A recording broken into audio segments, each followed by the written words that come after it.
A nossa série se chama Recapturando o Encantamento e a gente tem falado sobre como que a gente pode, nesse mundo tão triste, nesse mundo que tem tanta tecnologia e ao mesmo tempo é tão vazio. Hoje eu falei que esse sentimento não é um sentimento é um sentimento geral, né?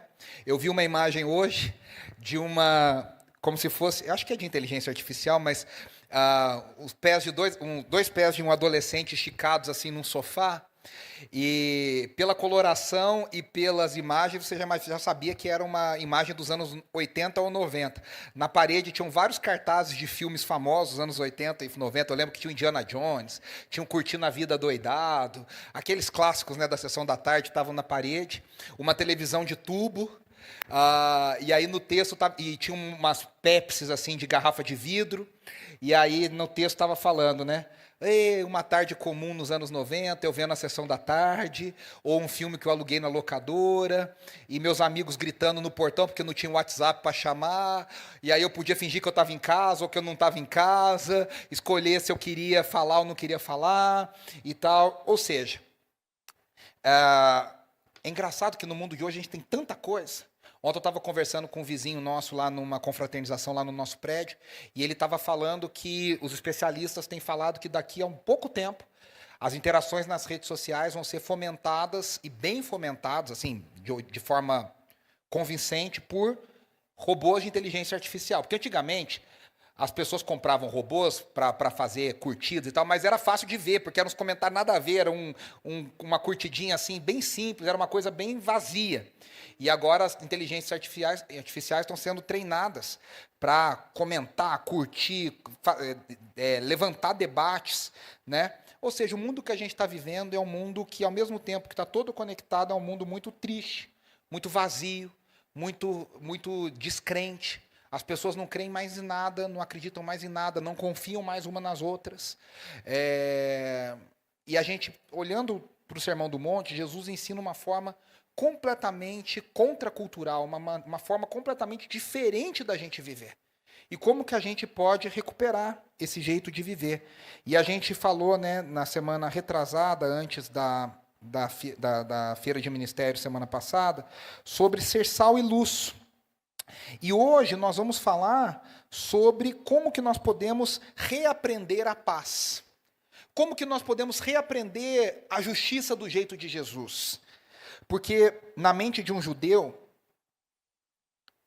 de um hebreu, a paz é algo muito mais profundo do que vamos dizer, não ter briga.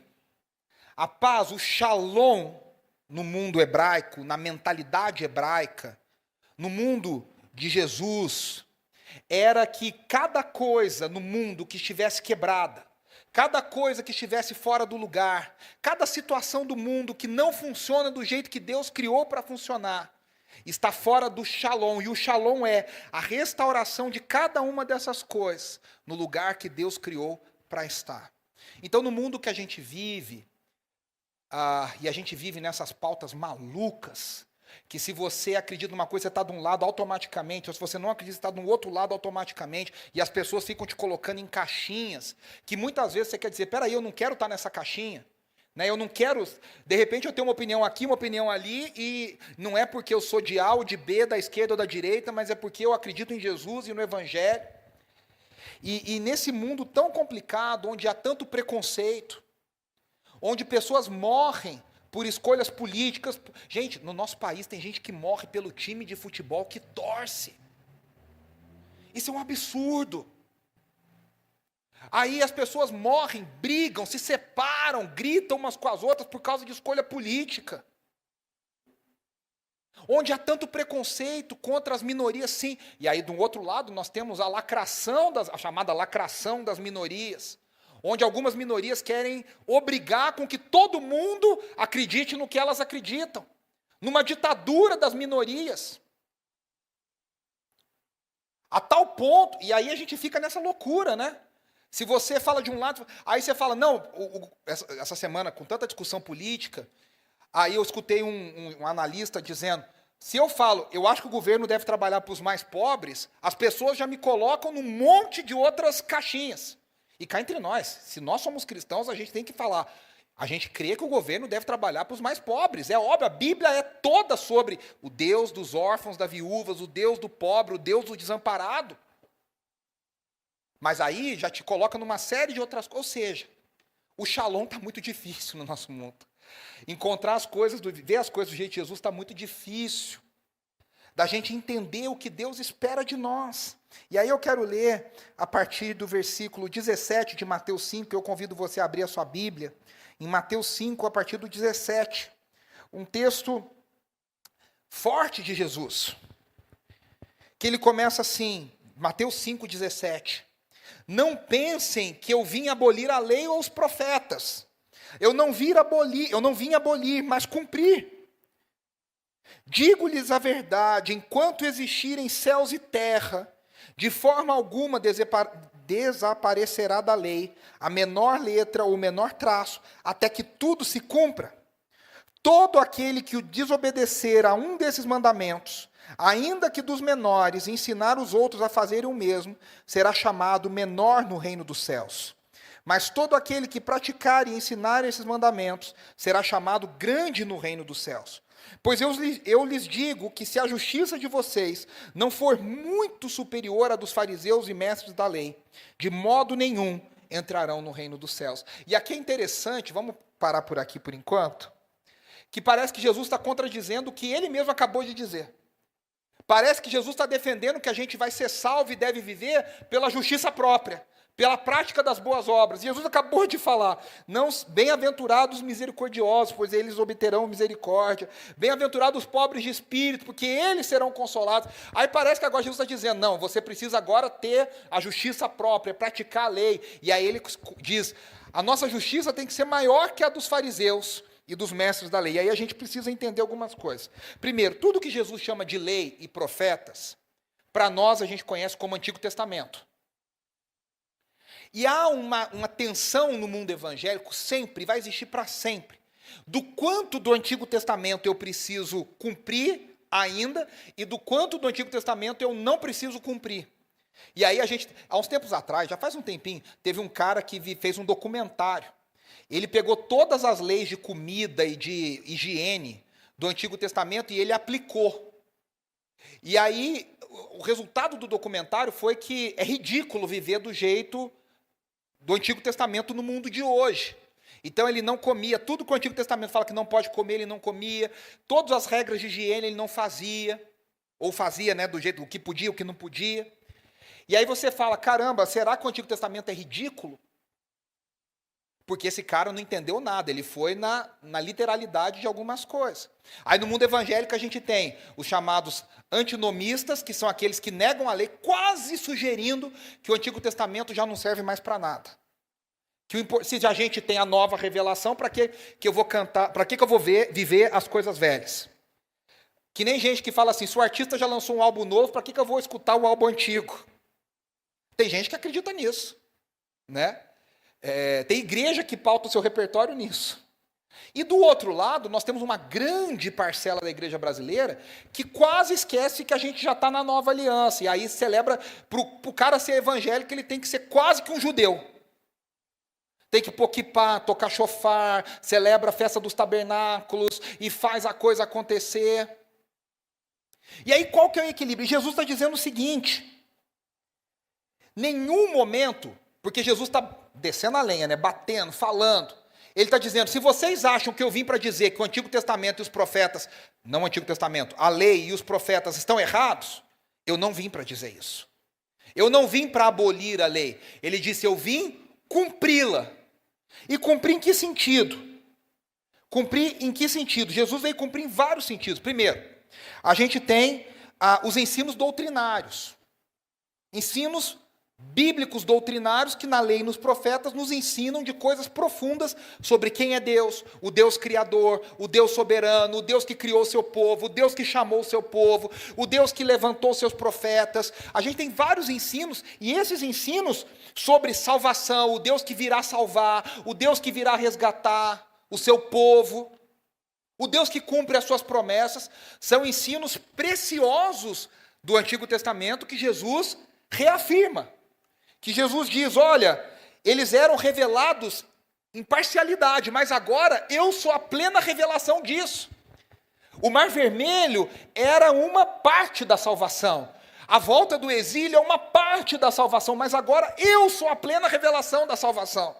A gente leu no Salmo 89, Davi ecoando a promessa, dizendo, nunca faltará sobre a sua família alguém que ocupe o trono.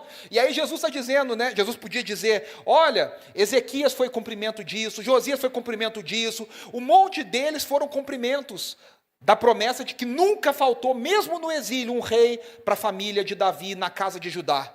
Mas eu sou o filho de Davi por excelência, eu sou o cumprimento total dessas coisas. Então, tudo que o Antigo Testamento mostrava sobre revelação de salvação e dos planos de Deus, Jesus está dizendo, eu sou o cumprimento total disso. A segunda parte são as profecias que prediziam a vinda do Messias e de Deus. E todas essas profecias se cumpriram na pessoa e no ministério e na obra de Jesus. Tanto que Jesus na cruz, ele cumpre um roteiro quase que, assim, quase não, um roteiro extremamente detalhado. Todas as frases que Jesus fala são frases detalhadas, pensadas, de profecias específicas do Antigo Testamento. E quando ele cumpre todas, quando não faltou nenhuma mais, ele diz, está consumado. Ou seja, não ficou nada de fora. Tetelestai, está tudo concluído. Todas as coisas foram fechadas, eu não deixei nada de fora. Nenhuma profecia ficou esquecida. E a terceira coisa é que os princípios éticos, ou a chamada lei moral, ela foi cumprida em Jesus. Por quê? Porque Jesus cumpriu totalmente a lei. E Jesus pegou pesado. Ele disse, olha, eu vou cumprir, porque ninguém conseguiu cumprir até agora, e ninguém vai conseguir cumprir depois. A gente aprende nas Escrituras que quem tenta cumprir a lei toda, se desobedece um mandamento, quebrou tudo. Esses dias a gente estava vendo um reality show, e aí tinha lá umas palavras que as pessoas tinham que adivinhar, e se a pessoa errasse uma palavra, tinha que voltar tudo. E esse é o desespero, imagina. E aí os fariseus, eles são os caras que são fissurados, viciados em cumprir a lei de Deus. Olha que loucura, né? Tem gente que gosta de tudo. Esses caras são aqueles caras assim, eles têm quase que um vício em ser legalista. Então eles pegaram todo o Antigo Testamento e falaram, vamos transformar isso aqui em números. 1, 2, 3, 4. Eles contabilizaram 248 mandamentos e 365 proibições. E eles tinham isso decorado na cabeça, para falar, nós vamos fazer tudo isso. Só que Jesus pega pesado e diz, legal, vocês têm 248 aqui, 365 aqui. Se vocês pisarem na bola em nenhum do resto vale. Nada mais vale. Aí Jesus diz, eu vim cumprir essa lei. E eu não vou falhar em nada. Eu vou cumpri-la totalmente. Mas ao cumpri-la totalmente, Jesus transforma a forma como nós nos relacionamos com a lei. Veja, os fariseus, eles tentavam ganhar a salvação externamente. Tem aquele texto pesado de Jesus que ele diz, não sejam, a gente vai ler isso futuramente, não sejam como os fariseus que ficam esperando o aplauso, que ficam esperando ser reconhecidos. Porque para o fariseu, a salvação é um cumprimento externo de coisas que Deus pediu. É um cumprimento exterior. E aí Jesus vai aprofundar a coisa e vai dizer, eu não estou pregando a salvação por obra. Jesus está dizendo uma coisa completamente radical. Ele está dizendo, vocês não vão conseguir cumprir. Então eu vou cumprir por vocês. E aí agora a salvação é uma transformação interior. Para cumprir a lei, meus irmãos, só cumpre a lei, só entende os conceitos de justiça e só consegue viver do jeito de Deus quem já foi transformado. A gente não faz para ser transformado. A gente faz porque nós já fomos transformados um dia. A lei é impossível de ser cumprida se não for por alguém nascido de novo. Nos méritos de Jesus, no jeito de Jesus, no poder de Jesus e no poder do Espírito. Aí Jesus vai continuar o texto para dizer, essa justiça cristã, ela deve ser superior, como diz o John Stott, à dos fariseus em espécie, não em grau. O que significa isso? Que a gente não vai tentar fazer mais coisas religiosas para ser superior aos fariseus. Jesus vai transformar o olhar numa coisa mais profunda.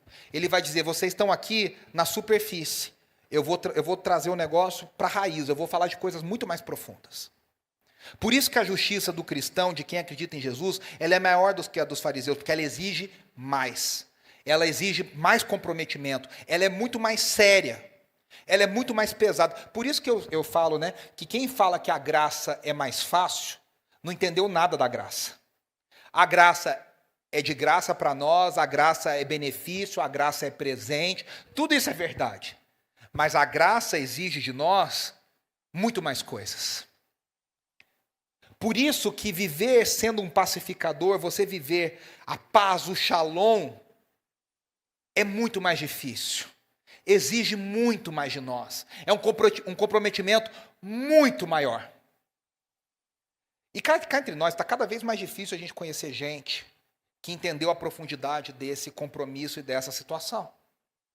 Porque nas redes sociais, hoje eu entrei na rede social de um bendito lá, um abençoado, e estava escrito assim, não sei quantas 1000 vidas ganhas para Jesus.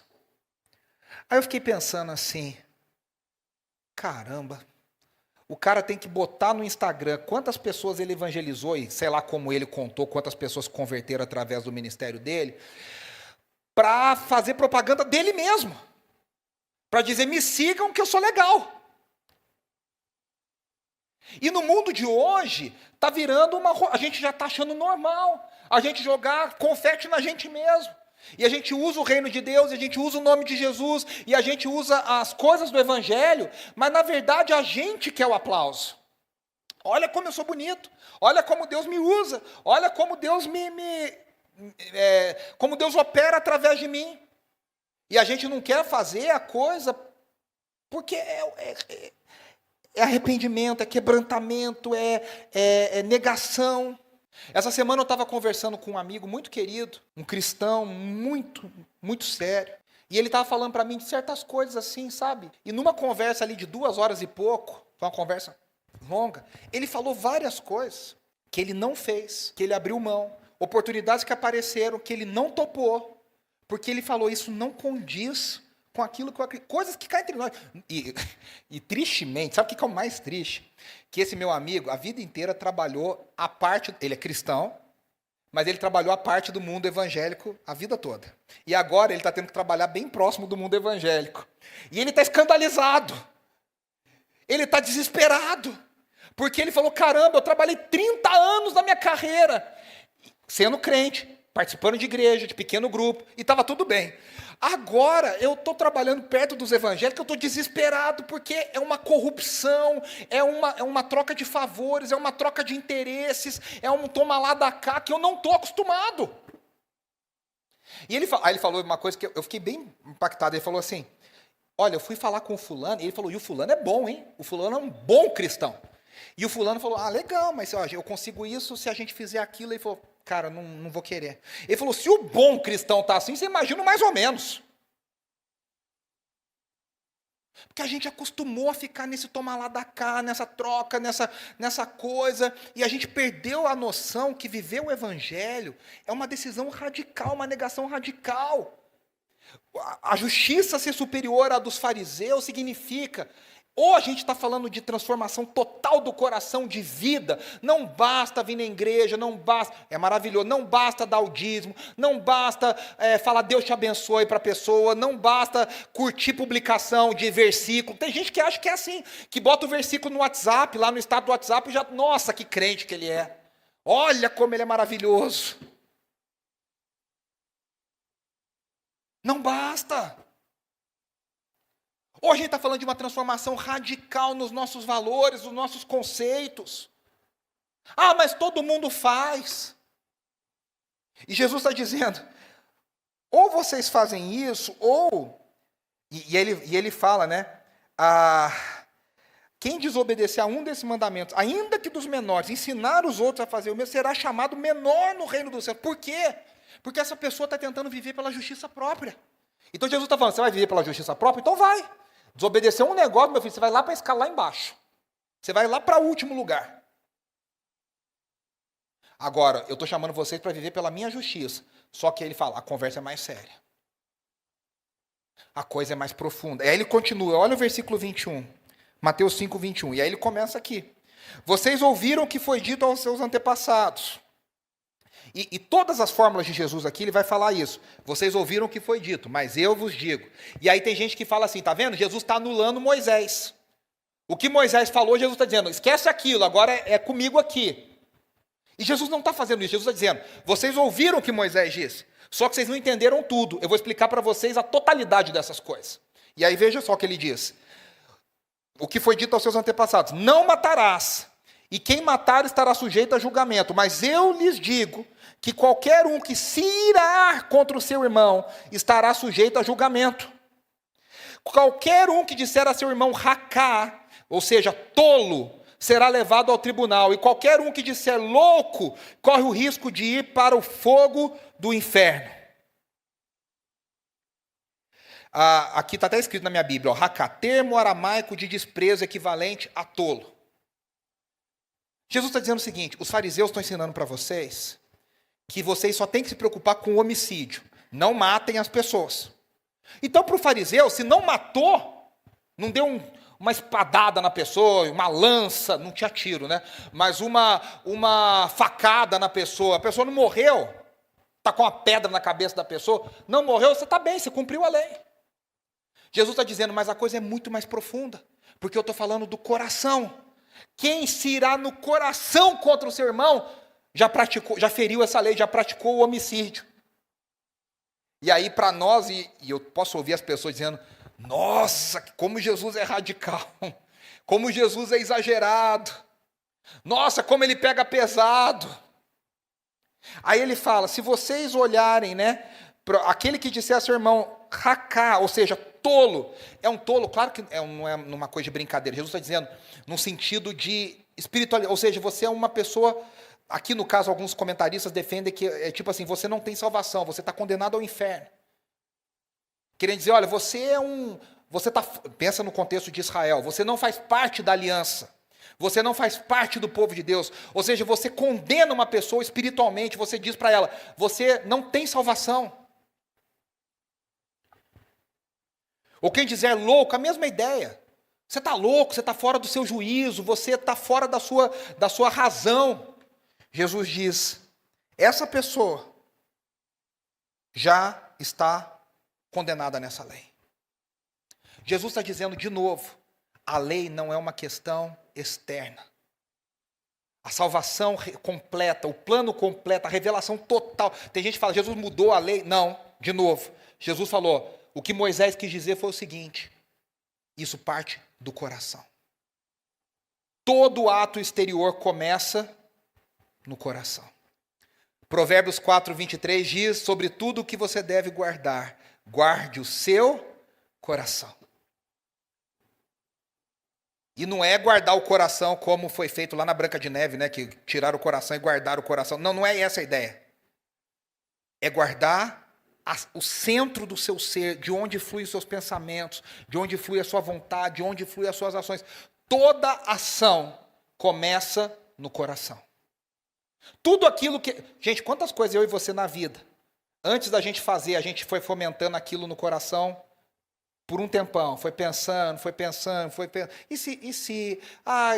E aí você vai ali fomentando, até que um dia aquilo, pum, vem para fora. Coisas boas e coisas ruins. É muito difícil uma coisa que veio do nada. A maioria das coisas você vai alimentando dentro de você. E Jesus está dizendo, ninguém mata o outro por nada. Isso começa dentro do coração. E Jesus está dizendo, o que eu transformo não é a ação exterior. O que eu transformo é o coração. para que a sua ação seja transformada. Quem tem o coração transformado tem uma ação transformada. Quem tem um coração lavado tem ações que condizem com o Evangelho de Jesus. E não é difícil, é natural. Porque o coração é transformado. A Jesus diz assim, versículo 23. Portanto, se você estiver apresentando a sua oferta diante do altar, e ali se lembrar que seu irmão tem algo contra você, preste atenção no que Jesus está dizendo. Não é que você tem algo contra alguém, é que alguém tem algo contra você. Na nossa cabeça, Jesus vai terminar essa frase e vai dizer: olha, fica esperando e orando para o seu irmão vir pedir desculpa e pedir perdão para você. Dá umas indiretas no Instagram para ele entender que você está bravo e ele vir pedir desculpa para você. Jesus não fala nada disso. Jesus diz assim, versículo 24: deixa a sua oferta ali, diante do altar, e vá primeiro reconciliar-se com seu irmão. Depois volte e apresente a sua oferta. Jesus está dizendo, se você sabe que alguém tem algo contra você, tome a atitude primeiro. Seja proativo. Vai lá você e peça desculpa a você. Percebe como é uma coisa muito difícil a gente... Porque é lindo a gente falar isso. Mas na hora que a gente está na situação, o que o nosso orgulho fala? Eu não vou falar nada, eu estou bem, não fiz nada, deixa ele vir falar comigo. Se ele que está bravo, deixa ele... É ou não é, gente? Cada um com o seu. Eu estou bem, eu estou em paz com Deus. A gente até faz uma espiritualidade. A gente tenta, no fundo, a gente faz o quê? Eu sou superior. Eita, nem estou bravo. Ele que está ela que está brava com essa pequenez aqui. Eu já até esqueci. Mas Jesus não está falando o que você está sentindo. Jesus está falando, se você sabe que fulano ou fulano estão bravos com você, estão ressentidos, estão magoados, não continue na adoração, não continue levantando as mãos, não continue entregando a oferta, não continue fazendo como se tudo estivesse bem. Deixa a oferta. Jesus está dizendo, olha, vai lá e se conserta. Vai lá e peça perdão. No que depender de você, tenha paz. É complicado isso, hein? Aí Jesus continua. Versículo 25. Entre em acordo depressa com seu adversário. Aqui ele está falando de um amigo. Agora ele vai falar do adversário. Entre em acordo depressa com seu adversário que pretende levá-lo ao tribunal. Jesus está dizendo, gente, nos dias que nós estamos vivendo, que os evangélicos estão nas páginas aí, em brigas judiciais, né? Tristemente, irmão contra irmão, família contra família, igreja contra igreja, que virou caso de fofoca, que tem cobertura do Léo Dias, que tem, sabe, que a gente vai procurar em perfil de fofoca. E sabe o que é triste? Que não é inventado, é verdade. E a realidade é pior do que o que está nos perfis de fofoca. Para brigar por marca de igreja, de milhões de reais. Aí Jesus está dizendo, você sabe que alguém vai te levar no tribunal? Age depressa. Faça isso enquanto ainda estiver com ele a caminho, pois caso contrário, ele poderá entregá-lo ao juiz e o juiz ao guarda, e você poderá ser jogado na prisão. Jesus diz, nem deixa chegar lá, faz um acordo antes, resolve antes. Não deixa a coisa desandar. E aí, tudo que está escrito aqui, né, Jesus diz, eu lhe garanto que você não sairá de lá enquanto não pagar o último centavo. Jesus está dizendo, olha, antecipa, para você não se prejudicar. Para não deixar a coisa correr. E aí a gente lê tudo isso e pensa assim, caramba, mas aí eu vou ser bobo, né? Todo mundo vai pisar em mim. Vai. Enquanto o mundo não está completamente no shalom, enquanto tem gente louca, enquanto tem gente doida, enquanto tem gente má, enquanto tem gente desajustada, se você pratica o shalom, se você pratica a justiça do jeito de Deus, vai ter gente que vai pisar na gente. Vai ter gente que vai conseguir prejudicar a gente. E a gente vai fazendo isso, sabendo que nós estamos fazendo para a eternidade. que talvez a gente nunca vá ver isso aqui na terra retribuído. Que a gente talvez vá morrer e a gente nunca vai ver a justiça sendo cumprida. Mas sabendo que nós estamos fazendo porque o nosso coração já foi alcançado, aquilo que tem mais valor a gente já alcançou. E que todas as outras coisas não importam, o que importa é agradar a Jesus, é obedecer a Jesus, é viver para o reino de Deus. De novo, essa semana eu estava contando a história para o Nicolas. Ele ama a história de Davi e Golias, ele aprendeu aqui na IB Metrozinho. Agora tem que rolar, não sei porque eu sou o Golias e ele é o Davi. E aí tem que rolar agora uma encenação lá em casa, né? E ele gira o negócio, afunda e faz, e aí eu tenho que cair no chão, tem todo o negócio. Aí eu comecei a contar a história um pouco antes, de quando Deus rejeitou Saul, e eu estava contando para o Emanuel que ele tem uma dificuldade, porque ele ama a história de Samuel, criança, que ouviu, fala Senhor que o teu servo ouve. Aí na história de Davi, Samuel já está velho, aí eu mostro, olha, esse aqui é o profeta Samuel. Não é não. Na cabeça dele, como é que o menino tem uma barba velha lá? Não pode ser o Samuel, né? Então nós estamos com essa dificuldade dele entender que é Samuel ali. Mas aí eu conto a história dos irmãos de Davi. E aí eu falo para ele, essa semana eu falei, filho, sabe o que o profeta Samuel falou?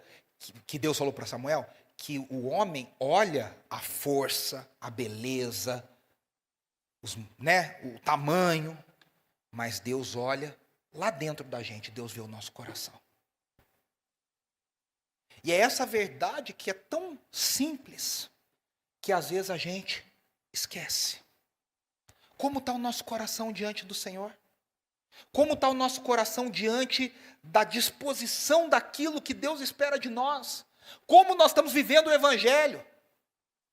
Será que de má vontade? Vou fazer porque tem que fazer, porque pediram para mim, eu sei que é o certo, eu sei que tem. Ou será porque a gente tem um coração transformado, um coração rendido, um coração que entendeu que não é na nossa própria força, não é na nossa própria justiça, não é promulgando para todo mundo e promovendo para todo mundo o quão santo nós somos. Durante muito tempo no Brasil, ser evangélico era o cara que falava não para tudo. E a pessoa tinha um certo orgulho, né? Olha, o evangélico é aquele que não bebe, que não mente, que não faz isso, que não usa maquiagem, que não usa aquilo, que não faz aquilo outro. E aí eu fico pensando, será que a gente só é conhecido pelos não que a gente faz? Ou será que nós somos conhecidos por um jeito de vida totalmente, radicalmente diferente? Uma justiça que não e aí que eu falo, né? E eu quero terminar com isso. Jesus ensinou isso, Jesus falou isso. E Jesus era uma pessoa extremamente graciosa com as pessoas. Jesus era uma pessoa extremamente bondosa com aqueles mais pecadores. Ele estendeu a mão, ele abraçou, ele conversou, ele acolheu. Em quem Jesus bateu e foi muito rude, foram naqueles que se achavam os bonzões. Em quem se achava acima da lei. Quem falava, olha, essa lei aqui eu sei toda. Eu cumpro tudo. Ou seja, se a gente quer desfrutar do amor e do carinho e da graça de Deus, a gente precisa entender que a gente tem que viver como Jesus e não como os fariseus. E muitas vezes nós estamos vivendo como os fariseus e querendo descobrir o carinho de Deus. E não. A gente só vai apanhar de Deus, no bom sentido, enquanto a gente achar que é na nossa justiça, que é do nosso jeito. Eu sempre falo isso. Essa é uma coisa que a gente fala. E é difícil sair da gente. E eu vou te dar um teste que você pode fazer na sua vida. Quando vier uma situação difícil na sua vida, identifique qual é o primeiro pensamento que você tem.